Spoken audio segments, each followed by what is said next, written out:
Welcome to K7 news. నా పేరు కళ్యాణి.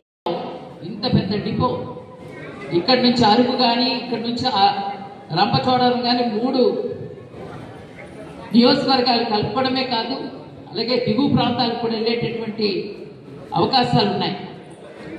ఇప్పుడే మాట్లాడాము చైర్మన్ గారితో.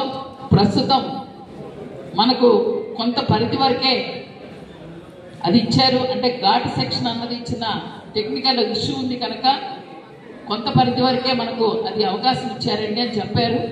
ఖచ్చితంగా రాబోయే కాలంలో ఏదైతే రాష్ట్రంలో ఉన్న మహిళలందరికీ ఇచ్చినటువంటి అవకాశాన్ని మన ఏజెన్సీ ప్రాంతంలో ఉన్న మహిళలు కూడా మనం సద్వినియోగం చేసుకోబోతున్నాం. నేను మహిళలందరికీ ఒక్క మాట చెప్తున్నాను, మరి ఇన్ని అభివృద్ధి సంక్షేమ కార్యక్రమాలు ఇస్తున్నామే, మనం కూడా రుణం తీర్చుకోవాలి కదా. దయచేసి ఇక్కడ ఉన్నటువంటి పెద్దలు, ఈ రాజకీయ సభ కాదు, కానీ ఖచ్చితంగా మన బ్రతుకు గురించి మాట్లాడుకునే ఈ సభలో మనం కూడా పెట్టే వాళ్ళని ఆదరించాలి, పెట్టే వాళ్ళకి రుణం తీర్చుకోవాలి. కూటమి ప్రభుత్వం వచ్చిన తర్వాతనే ఈరోజు చాలా ప్రశాంతంగా ఉన్నాం. ఎక్కడ ఎటువంటి గొడవలు, ఇబ్బందులు, హెరాస్మెంట్స్ లేవు. మొన్ననే మన గౌరవ ముఖ్యమంత్రి చంద్రబాబు నాయుడు గారు వచ్చి మనందరికీ జీవో నెంబర్ 3 గురించి కూడా మంచి వార్తను కూడా మనకు తెలియజేయడం అయింది.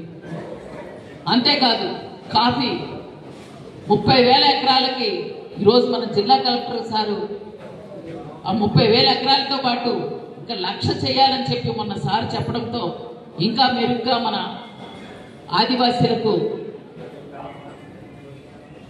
రైతులకు, మహిళలకు, యువతకు అందరికీ కూడా అన్ని విధాలా మనకు అవకాశాలు కల్పించేటటువంటి పరిస్థితిని మన గౌరవ ముఖ్యమంత్రి చంద్రబాబు నాయుడు గారు ఇవ్వడం జరిగింది. మరి వీటన్నిటిని మనం దృష్టిలో పెట్టుకొని రాబోయే కాలంలో ఖచ్చితంగా ఈ ప్రభుత్వాన్ని, కూటమి ప్రభుత్వాన్ని, మన మంచి ప్రభుత్వాన్ని ఆదరించాలని, అలాగే మీ అందరి యొక్క ఆశీస్సులతో మరలా